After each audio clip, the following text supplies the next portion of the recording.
नमस्कार दोस्तों, मैं मनोविज्ञान विशेषज्ञ Lokesh Kumar paper can YouTube channel पर आप सभी का हार्दिक स्वागत करता हूं। दोस्तों, आज हम मनोविज्ञान में बात करने वाले हैं अधिगम के सिद्धांतों की और आपके शिक्षक भर्ती के एग्ज़ाम के पैटर्न के अकॉर्डिंग अधिगम एक ऐसा महत्वपूर्ण चैप्टर है जहां से आपके एग्ज़ाम में 3 से 4 प्रश्न डेफिनेटली पूछे जाते हैं। और दोस्तों, आज हम एक एक सिद्धांत की चर्चा करते हुए पूरे कंप्लीट सिद्धांतों की बात करेंगे। तो दोस्तों, आज मैं आपको बताने वाला हूं अधिगम का पहला सिद्धांत, बहुत ही महत्वपूर्ण भी है। इसका नाम है दोस्तों भूल एवं प्रयत्न का सिद्धांत। क्या नाम है दोस्तों सिद्धांत का? भूल एवं प्रयत्न का सिद्धांत। और दोस्तों, आपको पता होना चाहिए कि ये भूल एवं प्रयत्न का जो सिद्धांत है, इसका जो जनक माना जाता है, इसका प्रवर्तक माना जाता है, थॉर्नडाइक को माना जाता है। दोस्तों, इस सिद्धांत का जनक कौन है? थॉर्नडाइक। और दोस्तों, थॉर्नडाइक जो कि शिक्षा मनोविज्ञान का जनक कहलाता है। दोस्तों, क्या कभी आपने सोचा है कि थॉर्नडाइक को शिक्षा मनोविज्ञान के जनक की उपाधि क्यों मिली? इसे ही शिक्षा मनोविज्ञान का जनक क्यों माना गया? दोस्तों, अगर पता नहीं था तो मैं आज बता देता हूं। जो आपका थॉर्नडाइक है, इस थॉर्नडाइक ने जानवरों पर प्रयोग किए, अधिगम के सिद्धांतों का महत्व बताया और साथ ही इन्होंने इनका मेन पर्पज ये नहीं था कि मुझे जानवरों पर प्रयोग करना है। इनका मुख्य उद्देश्य यह था कि जिस प्रकार से जानवरों पर जो प्रयोग किया जाता है, जानवरों के सीखने की स्थितियां कैसे प्रभावित होती हैं, उनके सीखने की गतियां कैसे बढ़ती हैं, अगर इन सभी चीज़ों को कक्षा की शिक्षण स्थितियों पर अगर लागू करवाया जाए, अगर इन सभी स्थितियों को क्लासरूम पर अप्लाई किया जाए तो बच्चे की सीखने की स्थितियों पर कैसा क्या प्रभाव आता है। तो दोस्तों, इस वजह से ही इस थॉर्नडाइक को, इनके शिक्षण महत्व को बताने के कारण ही इसको आपका प्रथम शैक्षिक मनोवैज्ञानिक माना जाता है, अर्थात इसे ही शिक्षा मनोविज्ञान का जनक हम कहते हैं। और दोस्तों, इस थॉर्नडाइक के द्वारा जो ये भूल एवं प्रयत्न का सिद्धांत दिया गया, दोस्तों यह सिद्धांत इन्होंने दिया था 1913 में, 1913 में। दोस्तों, हालांकि हमको इतिहास नहीं पढ़ रहे हैं, पॉलिटिकल नहीं पढ़ रहे हैं कि हमें सन रटने की नौबत आए, बट फिर भी कुछ फैक्ट्स ऐसे मोटे मोटे कंटेंट्स होते हैं जिनकी सन हमें याद होनी बेहद ज़रूरी होती है।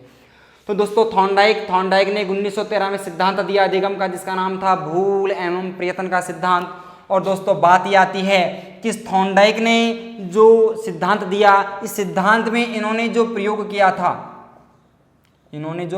था, दोस्तों किस पर किया था? तो दोस्तों, आपको मालूम होना चाहिए कि इन्होंने जो प्रयोग किया वो भूखी बिल्ली पर किया था। किस पर किया दोस्तों? भूखी बिल्ली पर। और दोस्तों, जैसा कि मैंने आपको पिछले वीडियो में बताया था कि प्रमुख मनोवैज्ञानिक और उनकी महत्वपूर्ण पुस्तकें कौन कौन सी है, तो आज मैं आपको फिर एक बार बता देता हूं कि थॉर्नडाइक के इन समस्त सिद्धांतों का जिक्र, समस्त शैक्षिक महत्वों का जो जिक्र मिलता है, इन्होंने जो जिन जानवरों पर प्रयोग किया उनका जो वर्णन मिलता है, दोस्तों इनके द्वारा लिखी गई एक पुस्तक है जो कि इनकी सबसे पहली पुस्तक मानी जाती है, एनिमल इंटेलिजेंसी।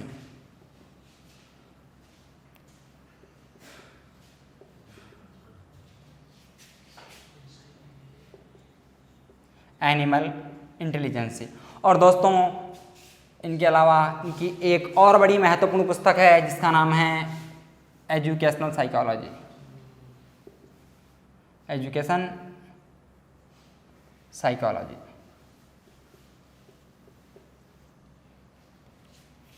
Education psychology. तो एनिमल इंटेलिजेंसी और एजुकेशनल साइकोलॉजी पुस्तक के लेखक कौन है दोस्तों? थॉर्नडाइक। थॉर्नडाइक ने प्रयोग किस पर किया? भूखी बिल्ली पर। अब दोस्तों, ये बात तो हर एक छात्र रट लेता है कि थॉर्नडाइक भूल एवं प्रयत्न का सिद्धांत 1913, प्रयोग भूखी बिल्ली पर। प्रयोग का भी सबको मालूम है क्या क्या होता है इसमें, तो मैं आपको प्रयोग भी बता देता हूं। तो दोस्तों, इन्होंने एक भूखी बिल्ली को क्या कर दिया था? एक पिंजरे में बंद कर दिया। क्या किया दोस्तों? इन्होंने इस भूखी बिल्ली को इन्होंने एक पिंजरे में बंद कर दिया। और जैसा कि आप सब जानते हैं कि इस पिंजरे के इधर लगा हुआ था एक दरवाज़ा, और इस पिंजरे के अंदर एक लगा हुआ था लीवर या स्विच। ठीक है दोस्तों, और बिल्ली भूखी थी इसके अंदर बंद थी, लेकिन उसको कोई ऐसा लक्ष्य नज़र नहीं आया कि मुझे यहाँ से बाहर निकलने की कोशिश या प्रयास करना चाहिए। दोस्तों भूखी बिल्ली थी बेचारी, चुपचाप आराम से सो रही थी अंदर।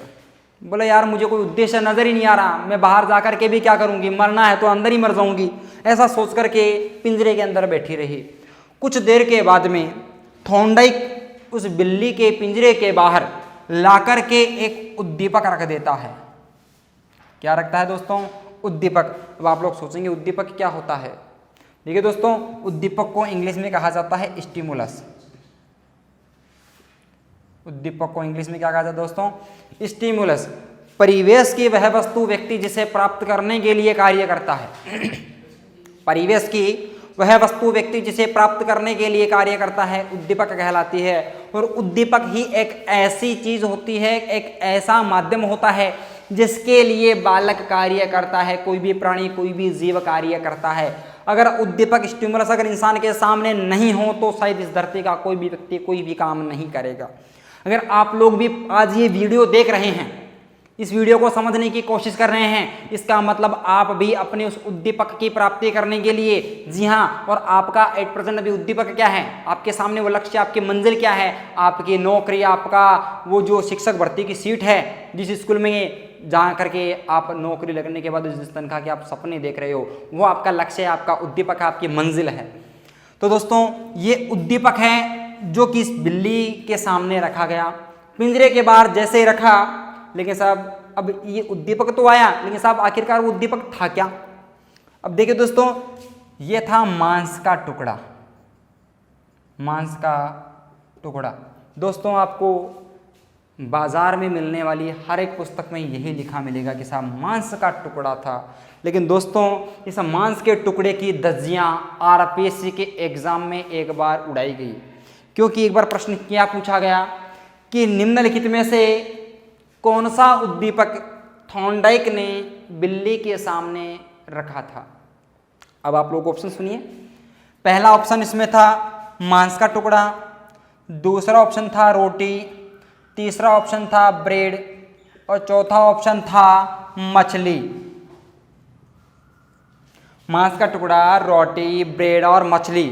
अब दोस्तों पूरे छात्रों को बेचारों को यही मालूम है कि साहब मांस का टुकड़ा था, मांस का टुकड़ा था, मांस का टुकड़ा था, सबने यही आंसर लगाया। लेकिन दोस्तों यह उत्तर गलत साबित हुआ।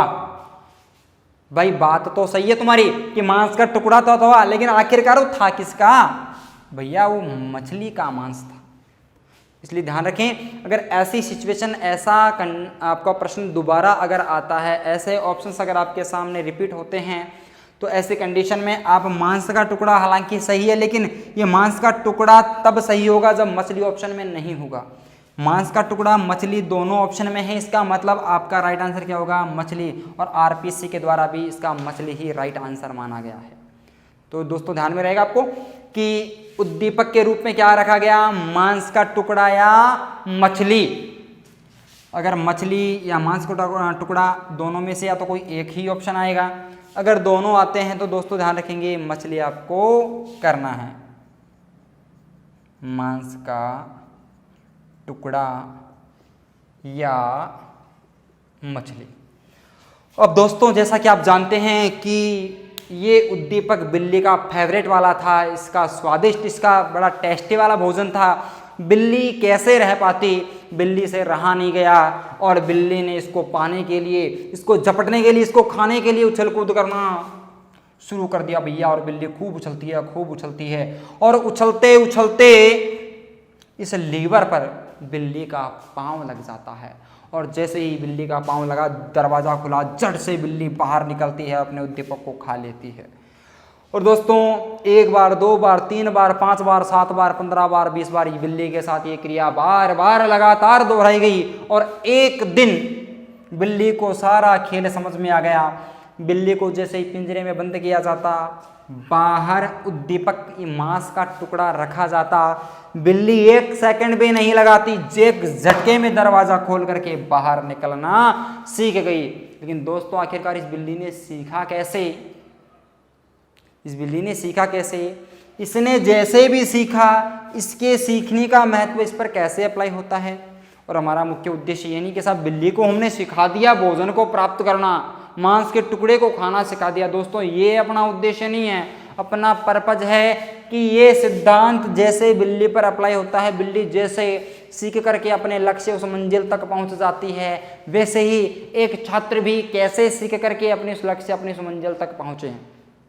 तो दोस्तों इस सिद्धांत के कुछ शैक्षिक महत्व भी हैं, जहां से आपसे एग्जाम में प्रश्न पूछा जाता है कि निम्नलिखित में से कौन सा सिद्धांत ऐसा ऐसा कुछ करने पर बल देता है, कौन सा सिद्धांत इस नियम की पालना नहीं करता है, कौन से सिद्धांत के द्वारा यह सीखने की स्थितियां सुलेखित नहीं होती है या इसमें नज़र आती है या नज़र नहीं आती है, ऐसा कोई भी प्रश्न आपसे पूछा जा सकता है। तो देखिए दोस्तों बात करते हैं कि साहब इसके शैक्षिक महत्व क्या क्या हैं। तो देखिए दोस्तों सबसे पहली बात करें तो साहब बिल्ली थी, पिंजरे में बंद थी, दरवाज़ा था, लीवर था, दबता था, दरवाज़ा खुलता था, लेकिन साहब इसने क्या क्या किया, क्या क्या नहीं किया।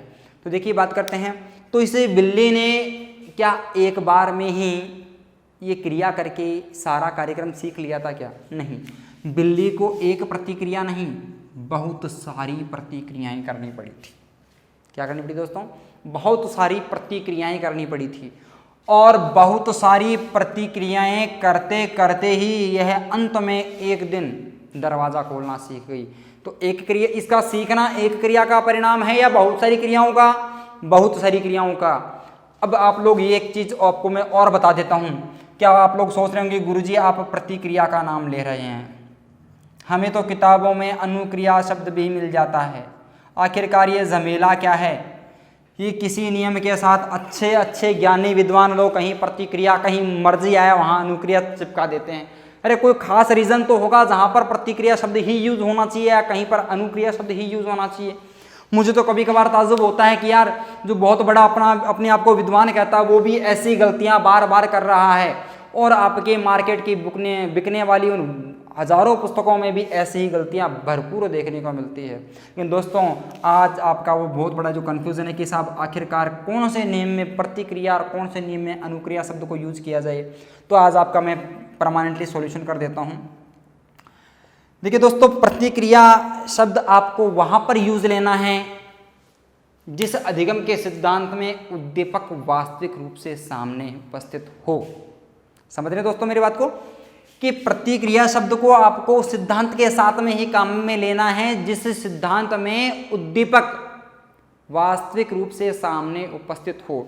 अगर उस सिद्धांत में अगर कोई भी उद्दीपक वास्तविक रूप से नजर आ रहा है और प्राणी उसको अगर देख करके ही काम कर रहा है, तो दोस्तों मालूम होना चाहिए वहां पर प्रतिक्रिया शब्द ही काम में लिया जाएगा।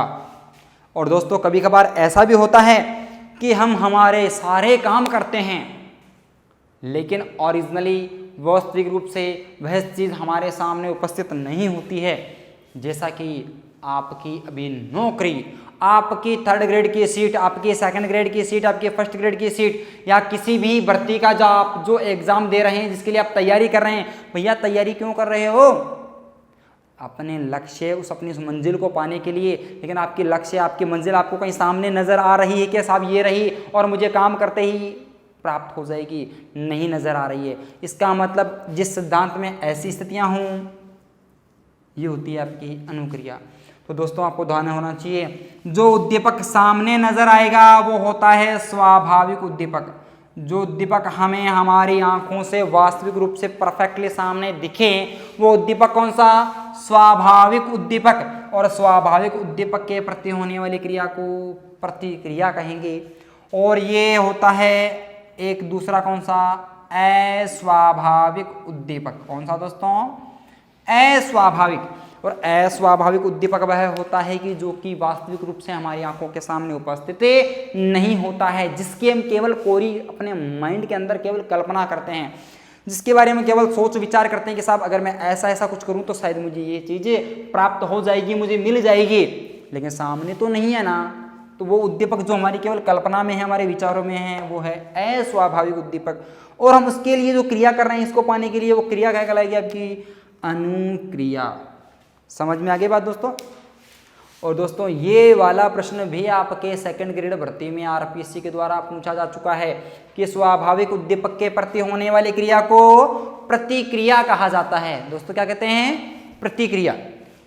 आगे बढ़ते हैं। तो जहाँ तक मैं समझ रहा हूँ कि शायद आपको प्रतिक्रिया और अनुक्रिया का खेल बहुत अच्छे से समझ में आ गया होगा। तो हम बात कर रहे थे कि साहब इस अधिगम के सिद्धांत में बिल्ली के सीखने की स्थितियों का क्या क्या प्रभाव हुआ, कैसे सिद्धांत का शैक्षिक महत्व हमारे सामने निकल कर बाहर आता है। तो देखिए दोस्तों, इस बिल्ली ने बहुत सारी क्रियाएं की, अपने आप की या किसी दूसरे से करवाई? अपने आप की। एक की बहुत सारी की? बहुत सारी की। तो देखिए दोस्तों, यह सिद्धांत क्रिया की पुनरावृत्ति पर बल देता है। क्या होता है दोस्तों? यह दोस्तों सिद्धांत क्रिया की पुनरावृत्ति पर बल देता है। यह सिद्धांत बहुत सारी क्रियाओं में से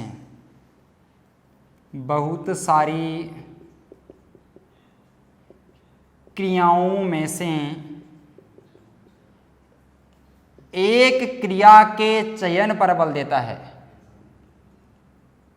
बहुत सारी क्रियाओं में से एक क्रिया के चयन पर बल देता है। क्रिया अब तो साहब यहाँ पर बिल्ली के द्वारा बहुत सारी की जा रही थी, लेकिन वो एक क्रिया कौन सी चूज की कि साहब ये वाला लीवर दबेगा तभी दरवाजा खुलेगा। यानी कि बहुत सारी इन क्रियाओं में से किसी इस एक क्रिया के चयन पर बल देता है। कौन सा सिद्धांत? आपका भूल और प्रयत्न का सिद्धांत। लेकिन अगर हम निरंतर लगातार प्रयास नहीं करें तो क्या सीख सकते हैं? हम रेगुलर कोचिंग्स में जाते हैं, क्लास में जाते हैं, और रेगुलर जाने वाला और एक आज किताब पढ़ ली, फिर 5 दिन बाद पढ़ेंगे, फिर 15 दिन बाद पढ़ेंगे, कभी 2 दिन लगातार पढ़ेंगे, उसके बाद फिर 15-20 दिन का गैप दे देंगे बीच में, तो दोस्तों क्या वो रेगुलरिटी वाली बात आ पाएगी? नहीं। इसलिए सिद्धांत में क्या देता है? निरंतर प्रयास करने पर बल देता है कि निरंतर प्रयास की सहायता से आराम से, बहुत ही आसानी से किसी भी बालक को सिखाया जा सकता है।